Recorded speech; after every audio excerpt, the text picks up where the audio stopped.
태국이 결국 IMF에 빠질 것 같습니다. 한국의 버릇을 고쳐야 한다고 반환 운동을 하던 태국에 한국인 관광객들의 발걸음이 뚝 끊겼기 때문이라고 하는데요. 이후 몇 주 만에 태국은 국가 재정까지 흔들리고 있고 IMF 직전이라고 합니다. 그래서 한국에게 긴급 SOS를 청하고 있다고 하는데요. 어떻게 된 건지 지금 자세히 들어보겠습니다. 저는 서울을 정말 좋아해요. 진짜로요. 이 도시는 뭔가 계속 저를 끌어당기는 매력이 있어요. 아마도 거리들이 밤에도 잠들지 않고 항상 생동감 있게 살아 숨쉬는 그 느낌 때문일 거예요.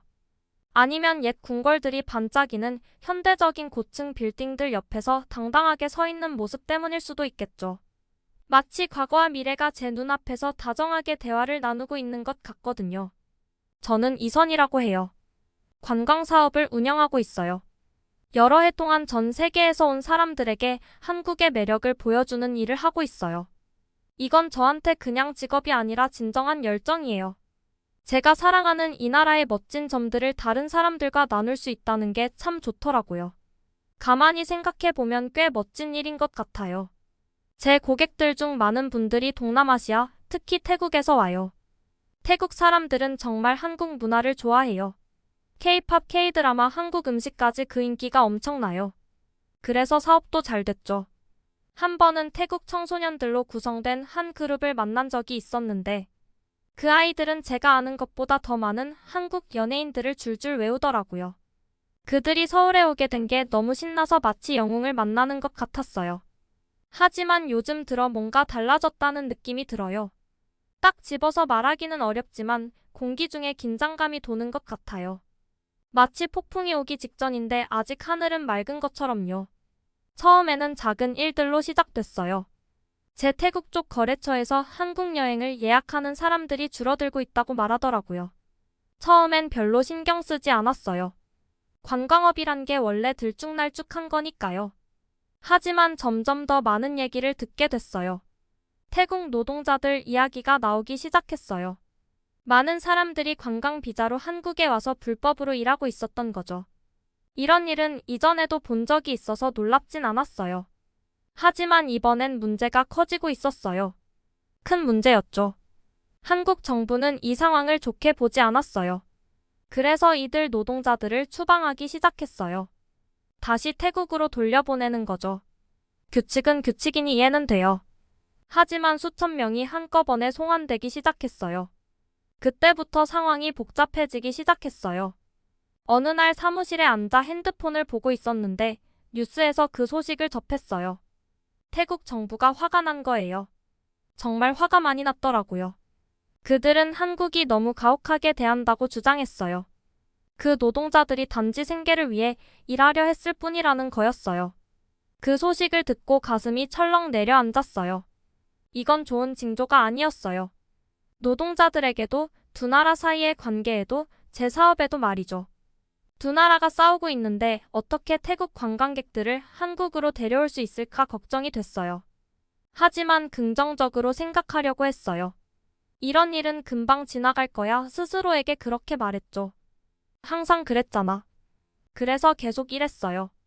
투어 계획도 세우고 기대에 찬 고객들의 이메일도 답장하고 평소처럼 일상 업무를 해나갔죠. 하지만 그건 완전히 잘못된 생각이었어요. 다음에 방콕에 갔을 때 제가 생각한 것보다 상황이 훨씬 심각하다는 걸 알게 됐어요. 도시의 분위기가 달라졌더라고요. 원래 방콕은 항상 활기차고 사람들이 한국 여행 이야기를 하느라 분주한 곳이었잖아요. 그런데 이제는 그렇지 않았어요. 저는 친구 솜차이와 만나기로 했어요. 차오프라야 강 근처에 있는 작은 카페에서요. 솜차이는 한국 여행을 전문으로 하는 여행사를 운영하고 있는데 그의 얼굴을 보자마자 뭔가 심상치 않다는 걸 느꼈어요. 이선 그의 목소리는 원래 밝고 경쾌한데 그날은 걱정에 짓눌려 있었어요. 우리 큰일 났어. 정말 큰일이야. 그는 한국 관광객들이 거의 사라졌다고 말했어요. 원래 한국인들로 붐비던 거리가 이제는 텅텅 비어버렸대요. 한국 제품을 팔던 가게들도 힘들어졌다고 했어요. 솜차이의 사업은 간신히 버티고 있는 상황이었죠. 사람들이 무서워해 솜차이가 설명했어요. 그뿐만이 아니야. 화도 많이 나 있어.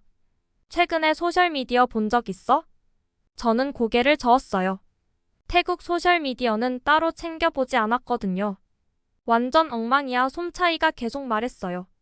모두가 한국 제품 보이콧을 외치고 있어. K-팝 화장품, 전자제품까지. 몇 달 전만 해도 한국을 그렇게 좋아하던 사람들이 이제는 다 잊은 것 같아. 솜차이가 말하는 동안 제 속은 점점 더 답답해졌어요. 이건 단순한 외교 갈등이 아니었어요. 이건 완전한 위기로 치닫고 있었고 제 사업은 그 한가운데 끼어 있는 상황이었죠.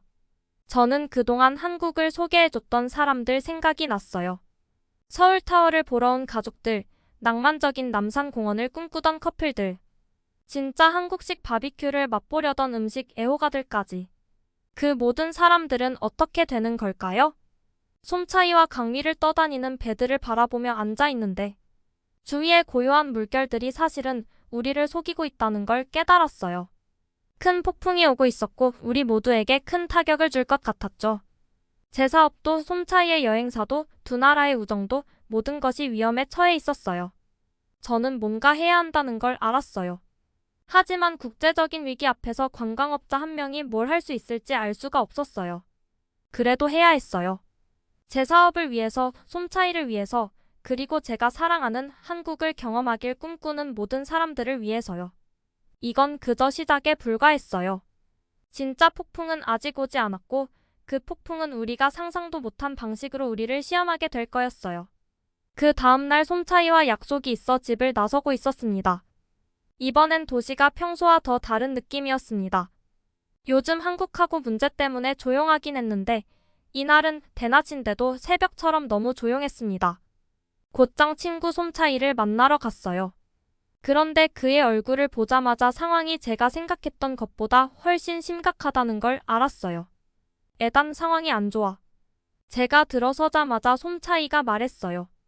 그의 사무실은 텅 비어 있었어요. 손님도 없고 전화벨 소리도 들리지 않고 그냥 고요했어요. 저는 그 맞은편에 앉았어요. 무슨 일이야? 다 말해줘. 제가 말했죠. 솜차이는 이 말을 문지르며 답했어요. 한국 관광객들이 다 사라졌어. 한순간에 전부 다. 저는 몸을 앞으로 숙였어요. 노동자 문제 때문이야? 라고 물었죠. 그가 고개를 끄덕였어요. 처음엔 그게 발단이었지. 하지만 지금은 그 이상이야. 솜차이가 핸드폰을 꺼내 보여주었어요. 제가 스크롤을 내리며 보자 눈이 커졌어요. 사람들은 한국 제품 불매 운동을 외치고 있었어요. 한때 수천 명의 팔로워를 자랑하던 K-팝 팬페이지는 유령 도시가 된 듯했어요. 이런 상황이야. 솜차이가 말했어요. TV, 라디오, 신문까지 전부 이 얘기뿐이야. 저는 그에게 핸드폰을 돌려주며 어깨가 무거워지는 걸 느꼈어요. 태국 정부는 뭐라고 해? 솜차이의 얼굴이 어두워졌어요. 그게 제일 큰 문제야. 상황을 더 악화시키고 있어. 그는 사무실 TV를 켰어요. 한 태국 정부 관료가 화를 내며 말하는 뉴스가 나오고 있었어요.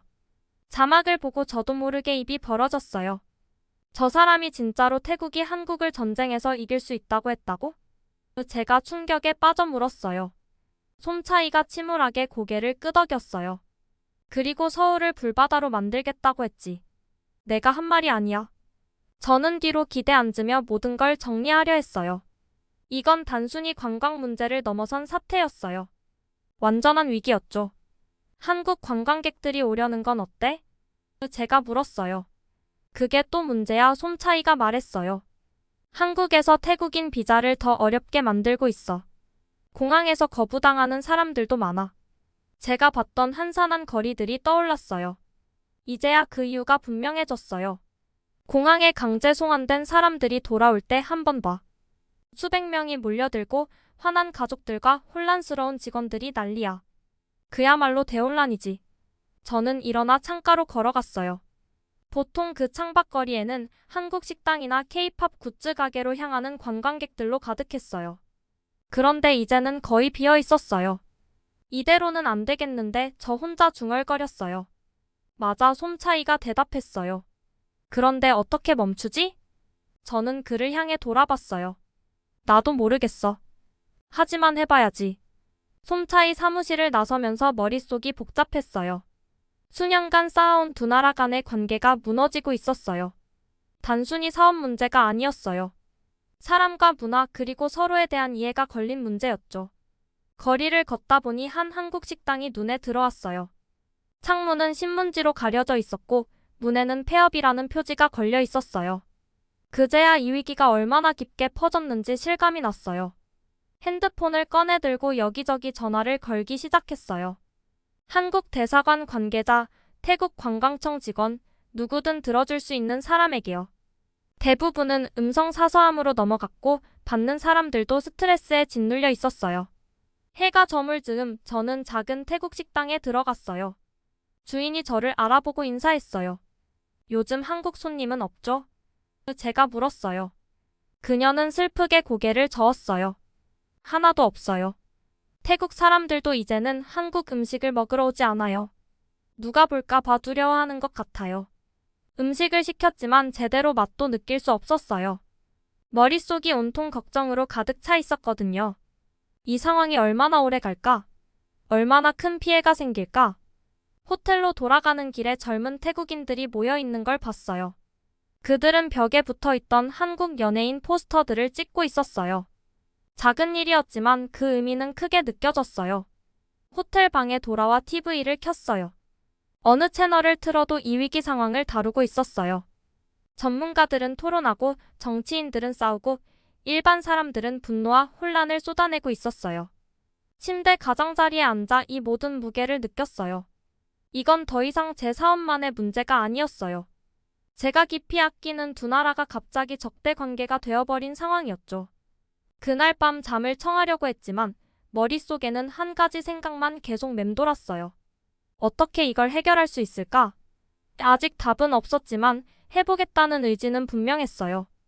내일은 또 다른 하루, 이 커져가는 틈을 메울 기회가 올 거라고 스스로 다짐하며 잠에 들었어요. 상황이 이렇게 빨리 나빠질 줄은 정말 몰랐어요. 태국 사람들이 이제는 태국에 있는 한국 사람들에게도 해를 가하고 있다는 소식도 조금씩 들려오기 시작했어요. 그래서 저는 얼른 이 문제를 해결할 필요가 있다고 생각했습니다. 그리고 이러한 마음이 통했는지 오늘 서울의 청사에서 이 문제와 관련된 회의에 참석을 하기로 되었습니다. 오랫동안 태국 현지에서 여행사 사업을 하면서 태국 사람들과 태국 관광청에 많은 인맥과 경험이 있는 제 의견을 한국에서 들어보고 싶다는 이유에서 저를 초빙한 것이지요. 서울에 있는 정부 청사로 걸어 들어가면서 제 심장은 미친 듯이 뛰고 있었어요. 한국 정부 관계자들과 만나서 태국과 한국 사이의 위기에 대해 이야기해야 했거든요. 이제 제 사업 문제를 넘어서 국제적인 사건 한가운데에 서 있는 것 같은 기분이었어요. 건물은 어마어마하게 크고 위압적이었어요. 반짝거리는 대리석 바닥은 형광등 불빛을 반사하고 있었고 복도는 조용했어요. 비서가 딱딱한 표정으로 회의실까지 저를 안내해 주었고 제 발걸음 소리가 복도에 울려 퍼졌어요. 긴 호흡을 하고 넥타이를 매만진 뒤 문을 열고 들어갔어요. 회의실 안에는 진지한 표정의 사람들이 다크슈트를 입고 가득 앉아 있었어요. 제가 들어서자 모두 고개를 돌려 저를 쳐다봤어요. 마치 물 밖에 나온 물고기가 된 기분이었지만 침착하게 행동해야 한다는 걸 알고 있었어요. 이 사람들의 손에 우리 두 나라의 관광업 미래가 달려 있었으니까요. 이든 씨 자리에 앉아주시죠. 한 관계자가 빈자리를 가리키며 말했어요. 그의 목소리는 정중했지만 차가웠어요. 모두의 시선이 제게 집중된 채 저는 자리에 앉았어요. 회의가 시작되자 저는 관계자들의 말을 집중해서 들었어요.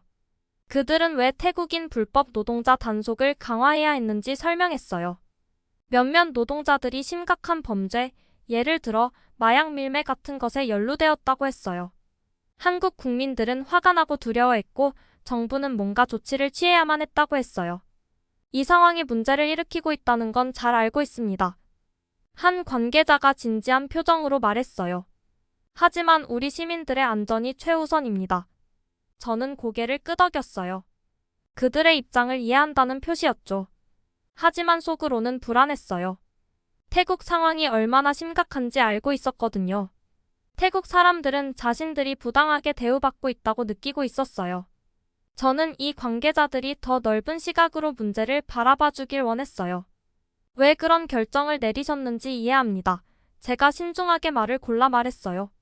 하지만 태국에서는 상황이 점점 더 악화되고 있습니다. 그들은 자신들이 공격받고 있다고 느끼고 있어요. 이건 이제 관광업의 문제가 아니에요. 우리 두 나라 사이에 진짜 문제가 생기고 있는 겁니다. 순간 방 안은 고요해졌어요. 관계자들이 서로 눈빛을 교환하는 게 보였어요. 그들도 제가 말한 게 맞다는 걸 알고 있었지만 어떻게 해결해야 할지 모르고 있는 듯했어요. 갑자기 한 관계자의 전화가 울렸어요. 그는 전화를 확인하더니 얼굴이 하얗게 질렸어요. 방콕에 있는 우리 대사관에서 상황이 발생했습니다. 그의 목소리는 긴장으로 가득 차 있었어요. 시위가 벌어졌습니다. 수천 명이 대사관 앞에 모여 있어요. 제 속이 덜컥 내려앉았어요. 이게 바로 제가 두려워했던 일이었어요. 머릿속에 방콕의 장면이 그려졌어요. 대사관 밖에서 화난 군중들이 소리치고 피켓을 흔들며 항의하는 모습이요. 아마도 그들 중 대부분은 원래 한국 음악과 드라마를 사랑했던 젊은이들이었을 거예요. 그런데 이제는 한국과 관련된 모든 것을 보이콧하자는 구호를 외치고 있었어요. 방 안의 분위기가 순식간에 바뀌었어요. 긴장감만 가득했던 회의는 이제 위기 상황실 같은 느낌이었어요. 관계자들은 급하게 전화를 걸었고 빠르게 한국어로 무언가를 말하고 있었어요. 저는 그 말을 이해할 수 없었지만 상황이 얼마나 심각한지 느낄 수 있었어요. 그저 자리에 앉아 아무것도 할 수 없다는 무력감에 사로잡혔어요. 그 혼란 속에서 저는 이번 사태가 얼마나 많은 사람에게 영향을 미치고 있는지 생각하지 않을 수 없었어요. 방콕에서 여행사가 망할 위기에 처한 제 친구 솜차이, 태국에서 손님이 끊겨버린 한국 식당 주인들, 한국에서 공부하려는 꿈을 꾸던 태국 학생들까지 이제는 문이 닫혀버린 그들 모두가요. 이건 이제 정부나 정책의 문제가 아니었어요. 양쪽 모두의 실제 사람들이 겪고 있는 고통과 혼란의 문제였어요. 그리고 그 한가운데에 제가 서 있었죠. 한 관계자가 제게 돌아서서 굳은 표정으로 말했어요. 이든 씨, 두 나라 모두에 연결고리가 있으시죠? 이 상황을 어떻게 해결할 수 있을지 어떤 제안이 있으신가요? 저는 깊이 숨을 들이마셨어요. 이건 제가 뭔가를 바꿀 수 있는 기회였어요. 양쪽의 우려를 다 다룰 수 있는 방법을 찾아야 할 것 같습니다. 제가 말했어요. 태국 노동자들을 위한 합법적이고 규제된 특별 프로그램을 만드는 건 어떨까요? 그리고 태국 사람들에게 한국이 그들을 적대시하지 않는다는 걸 보여줘야 합니다. 문화교류 프로그램 같은 걸 제안해 볼 수 있을 것 같아요. 관계자들이 서로를 바라보며 제 말을 곰곰이 생각하는 듯 했어요. 그들의 눈에서 작은 희망의 빛이 보였어요. 어쩌면, 정말 어쩌면 이 혼란에서 벗어날 방법을 찾을 수 있을지도 몰랐어요. 회의는 밤늦게까지 이어졌어요. 아직 사태가 끝난 것은 아니었지만 오랜만에 작지만 희미한 희망의 불씨를 느꼈어요. 양쪽 사람들 모두 서로의 두려움과 희망을 조금만 이해할 수 있다면 이 위기를 극복할 수 있을 거라는 생각이 들었어요. 청사를 나서면서 지친 몸을 이끌고 서울의 조용한 밤거리를 바라봤어요. 머릿속은 여전히 복잡했지만 이제 각오가 서 있었어요. 할 일이 많았지만 저는 준비되어 있었어요. 이건 더 이상 제 사업을 구하는 문제가 아니었어요. 두 나라를 다시 하나로 만들기 위한 작은 발걸음이었어요. 모든 게 이렇게 빨리 무너질 줄은 정말 몰랐어요.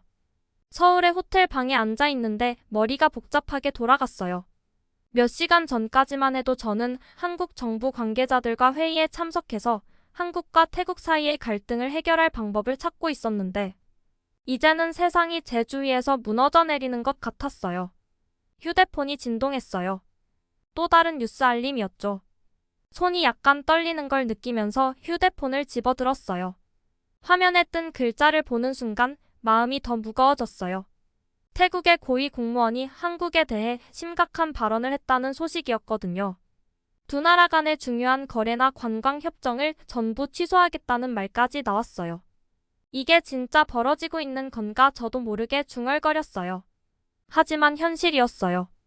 그리고 이게 모든 걸 바꾸는 순간이라는 걸 직감했어요. 지금 상황을 잘 이해하는 사람과 얘기를 하고 싶었어요. 그래서 태국에 있는 제 친구 솜차이에게 전화를 걸었죠. 그는 태국에서 여행사를 운영하고 있었는데 이번 사태의 영향도 그에게 크게 미칠 거라는 걸 알고 있었어요. 솜차이 그가 전화를 받자마자 제가 말했어요. 뉴스 봤어? 잠시 침묵이 흘렀어요. 그리고 깊은 한숨 소리가 들렸죠. 응, 애단. 상황이 안 좋아. 진짜 심각해. 거긴 어때? 이미 답을 예상하고 있었지만 물어봤어요. 엉망이야 솜차이가 대답했어요. 목소리에서 피곤함과 걱정이 묻어났어요. 우리나마 문을 닫아야 할 거야. 한국인 관광객들이 주 고객이었는데 이제 그들이 다 사라졌어. 제목에 걸리는 뭔가를 느꼈어요. 솜차이의 여행사는 단순한 사업이 아니었거든요.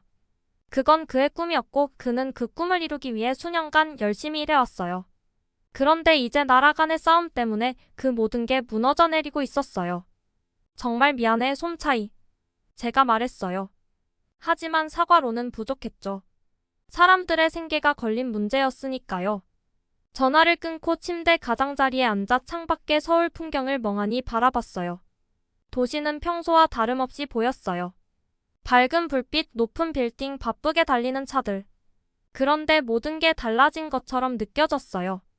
제 사업도 문제였어요.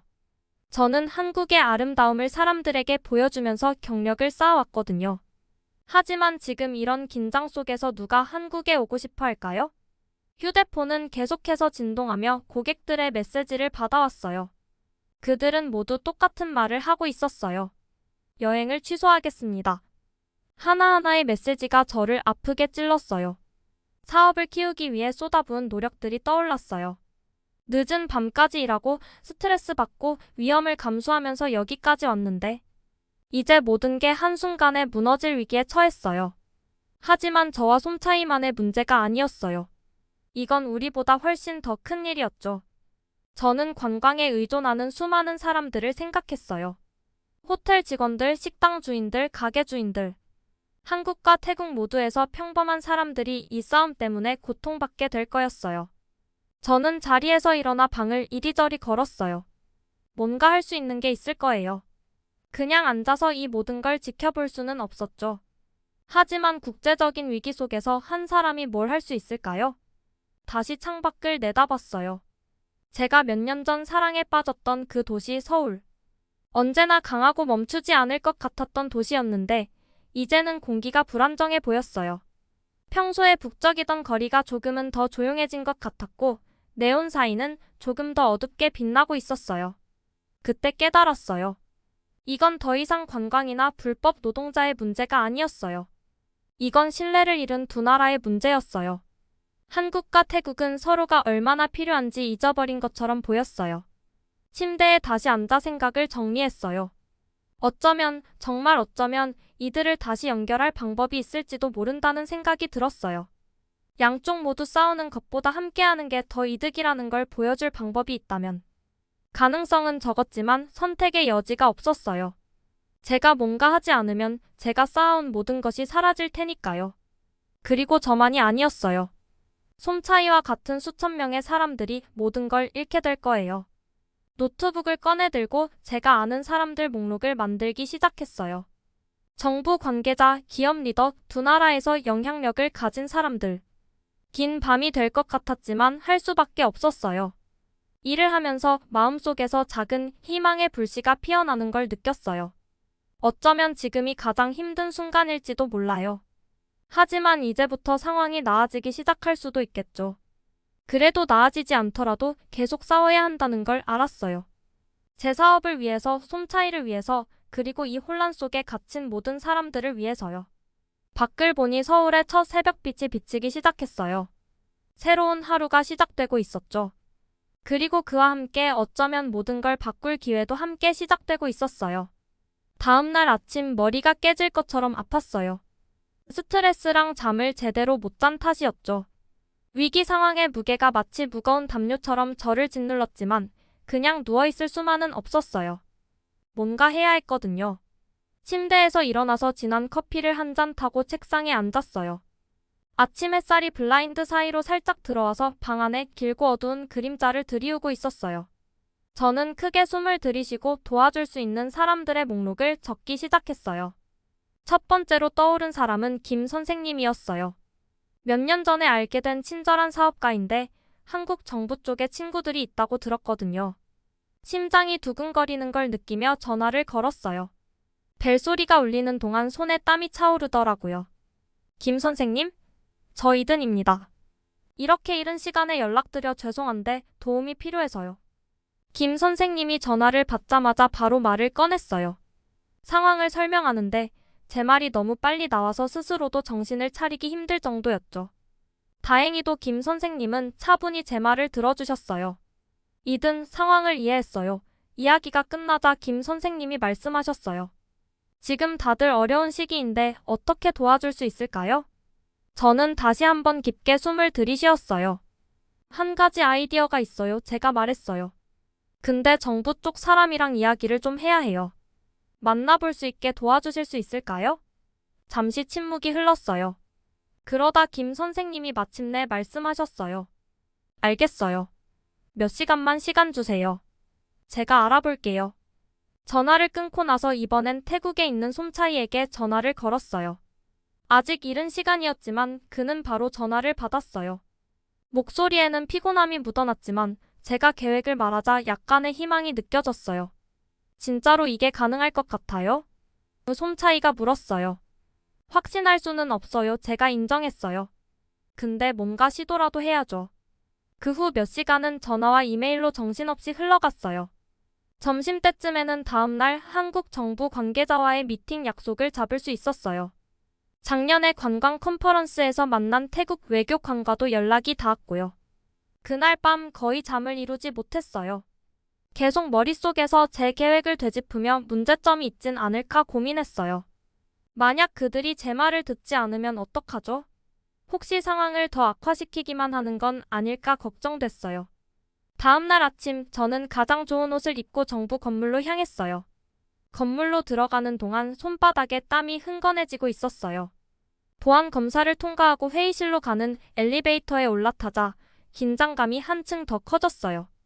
회의실에 들어섰을 때 예상했던 한국 정부 관계자뿐만 아니라 태국 외교관도 함께 있더라고요. 그들은 제가 앉자마자 기대에 찬 눈빛으로 저를 바라봤어요. 와주셔서 감사합니다.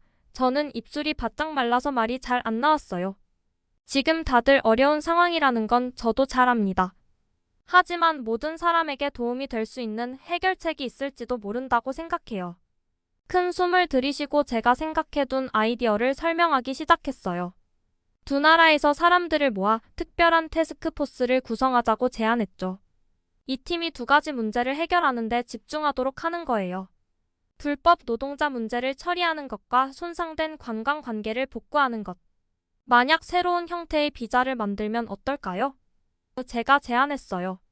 이 비자는 태국 노동자들이 합법적으로 한국에 와서 특정 직업에 종사할 수 있게 해주는 거예요. 이렇게 하면 누가 들어오는지 관리할 수 있고 모든 것이 투명해질 겁니다. 그 말을 들은 관계자들은 서로 눈빛을 주고받았어요. 그들이 흥미를 느끼고 있는 게 보였지만 여전히 조심스러워하는 것 같았어요. 그리고 관광 쪽은요. 제가 계속 말했어요. 양국 간 신뢰를 회복하는 캠페인을 시작하면 어떨까요? 태국 사람들에게 한국이 여전히 그들을 환영하고 있다는 걸 보여주고 한국 사람들에게도 태국이 여전히 훌륭한 여행지라는 걸 알리는 거죠. 제가 계속 설명하는 동안 방 안의 긴장이 서서히 풀리는 게 느껴졌어요. 관계자들이 질문을 하기 시작했고 다양한 가능성을 논의하기 시작했어요. 몇 주 만에 처음으로 희망의 빛이 보이는 듯 했어요. 회의는 몇 시간 동안 이어졌어요. 끝날 즈음엔 대략적인 계획이 잡혔어요. 관계자들은 제 아이디어를 상부에 보고하겠다고 약속했어요. 아직 완벽한 해결책은 아니었지만 시작이었어요. 건물을 나서자 제 휴대전화가 울렸어요. 솜차이에게서 온 메시지였죠. 무슨 소식 있어? 라고 묻더군요. 저는 미소 지으며 답장을 썼어요. 아직 끝난 건 아니지만 제가 썼어요. 이제 길이 보이기 시작한 것 같아. 그 후 몇 주 동안 상황이 조금씩 변하기 시작했어요. 태스크포스가 구성되었고 새로운 비자 프로그램 작업도 시작되었어요. 물론 쉽지 않았어요. 여전히 다투기도 하고 중간에 문제가 생기기도 했죠. 하지만 조금씩 한 걸음씩 진전이 있었어요. 저는 매일 회의에 참석하고 전화통화를 하며 모두가 계속 대화할 수 있도록 노력했어요. 몸은 지쳤지만 작은 성과가 날 때마다 다시 힘을 얻었어요. 한 달쯤 지난 어느 날 저는 웃음을 짓게 만드는 장면을 봤어요. 한 무리의 태국 관광객들이 서울의 유명한 랜드마크 앞에서 사진을 찍고 웃고 있는 거였어요. 그렇게 많은 사람은 아니었지만 시작이었죠. 그날 밤 솜차이에게 전화를 걸었어요. 상황이 좀 나아지는 것 같아 제가 말했어요. 거긴 어때? 여기도 좋아지고 있어. 그의 목소리에서 미소가 느껴졌어요. 어제 첫 한국인 관광객 그룹이 왔어. 소규모였지만 시작은 했어. 전화를 끊자마자 안도감이 저를 덮쳤어요. 아직 갈 길은 멀었지만 몇 달 만에 처음으로 우리는 제대로 된 방향으로 가고 있다는 느낌이 들었어요. 위기가 끝난 건 아니었지만 우리는 이제 회복할 수 있는 방법을 찾았어요. 가끔은 그저 시작할 수 있는 장소가 있으면 충분한 법이죠. 휴대폰 진동 소리에 잠에서 깼어요. 태국에서 솜차이가 전화를 걸어왔더라고요. 혹시 또 안 좋은 소식일까봐 심장이 두근거리며 전화를 받았죠. 이든, 솜차이의 목소리가 신이 나 있었어요. 뉴스 봤어? 태스크포스 계획이 성공하고 있어. 저는 침대에서 벌떡 일어나 TV를 켰어요. 헤드라인이 솜차이 말대로였어요. 몇 달간의 고생 끝에 드디어 상황이 나아지고 있었어요. 지난 몇 달 동안 얼마나 힘들었는지 기억이 났어요. 우리 사업들이 크게 타격을 입었거든요. 가끔은 우리가 그동안 일궈놓은 걸 모두 포기해야 할지도 모른다는 생각까지 했었죠. 하지만 포기하지 않았어요. 우리는 계속 노력했고 한국과 태국 사이의 문제를 해결하려고 애썼어요. 그리고 지금 뉴스를 보면서 우리의 노력이 결실을 맺기 시작했다는 걸 느꼈어요. 태국 노동자를 위한 새로운 비자 시스템이 한국에서 시행되고 있었어요. 완벽하진 않았지만 시작이었죠. 이제 태국 사람들이 합법적으로 한국에 와서 일할 수 있게 됐고 양국 모두 이 협정에 만족하고 있었어요. 저는 관광업계에 있던 옛 지인들에게 전화를 걸어봤어요. 모두 똑같이 말하더라고요. 상황이 점점 나아지고 있다고요. 서서히 한국 관광객들이 다시 태국으로 오기 시작했고 한국에서는 태국 식당들과 사업장이 다시 문을 열고 있었어요. 그날 오후 저는 서울 거리를 걸어 다녔어요. 도시의 분위기가 전과는 달라졌더라고요. 가게나 식당에서 태국 사람들이 고객들과 미소 지으며 이야기 나누는 모습을 볼 수 있었어요. 이제 더는 숨어 살지 않아도 됐죠. 그들도 이 사회의 일원이 된 거였어요. 점심을 먹으러 작은 태국 음식점에 들렀어요. 주인 아주머니는 노이라는 분이셨는데 태스크포스 뉴스에서 저를 본 적이 있다고 하셨어요. 이든 맞죠? 아주머니는 눈을 반짝이며 물어보셨어요. 정말 고마워요. 이제 우리 가족도 합법적으로 여기 있을 수 있게 됐어요. 더는 두려워하지 않아도 돼요. 그 말이 저한테 크게 와닿았어요. 우리가 해낸 일이 단순히 사업을 살리기 위한 게 아니었다는 걸 그때 깨달았어요. 진짜 사람들을 도와주고 그들에게 더 나은 삶을 살 기회를 준 거였죠. 팟타이를 먹으면서 얼마나 많은 게 변했는지 생각했어요. 몇 달 전만 해도 거리에는 환한 시위대가 가득했는데 이제는 한국인과 태국인이 함께 일하고 웃고 대화를 나누는 모습을 볼 수 있었어요. 하지만 완벽하진 않았어요. 여전히 일부 사람들은 일어난 일에 대해 불만이 있었죠. 옆 테이블에 앉은 커플이 태국 여행을 망설인다는 얘기를 들었거든요. 오래된 두려움은 쉽게 사라지지 않는 것 같아요. 그날 저녁 태스크포스에서 함께 일했던 공무원들과 만났어요. 이번 위기에서 배운 것들에 대해 이야기했죠. 이런 일이 다시는 생기지 않게 계속 노력해야 해요. 한 공무원이 말했어요. 저도 고개를 끄덕이며 동의했어요. 문화 교류 프로그램 같은 걸 만들어 보면 어떨까요? 양국 사람들이 서로를 더 잘 이해할 수 있도록 말이죠. 다들 그 아이디어를 좋아했어요. 우리는 몇 시간 동안 한국과 태국을 더 가깝게 만들 수 있는 방법들을 고민했어요. 이제는 문제에 대응하는 대신 미래를 계획하고 있다는 게 기분이 좋았어요.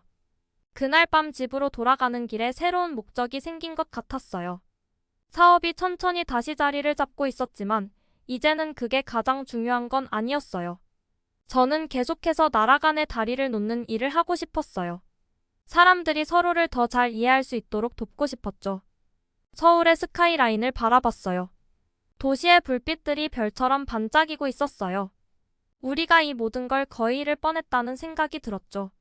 이번 위기는 국제적인 우정이 얼마나 쉽게 깨질 수 있는지, 그리고 함께 노력하면 얼마나 강해질 수 있는지를 가르쳐 줬어요. 다음 날 다시 솜차이에게 전화를 걸었어요. 우리 공동여행 프로그램을 기획해보면 어때? 제가 말했어요. 한국 사람들에게 진짜 태국을 보여주고 태국 사람들에게도 진짜 한국을 경험하게 하자고. 솜차이는 그 아이디어를 엄청 좋아했어요. 우리는 몇 시간 동안 계획을 세우면서 더 많은 아이디어가 나올 때마다 점점 더 신이 났어요. 전화를 끊으면서 중요한 걸 깨달았어요. 이번 위기는 우리 사업이나 두 나라의 관계만 바꾼 게 아니었어요. 우리 자신도 변한 거였죠.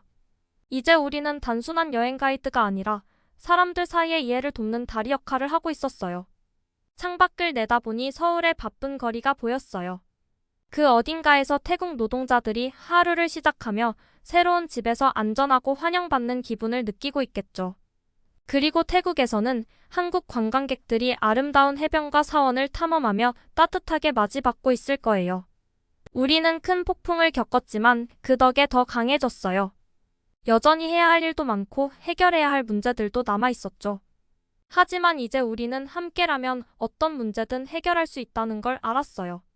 그날 밤 잠자리에 들면서 몇 달 만에 처음으로 희망을 느꼈어요. 내일은 새로운 하루가 될 거예요. 새로운 가능성들로 가득 찬 하루.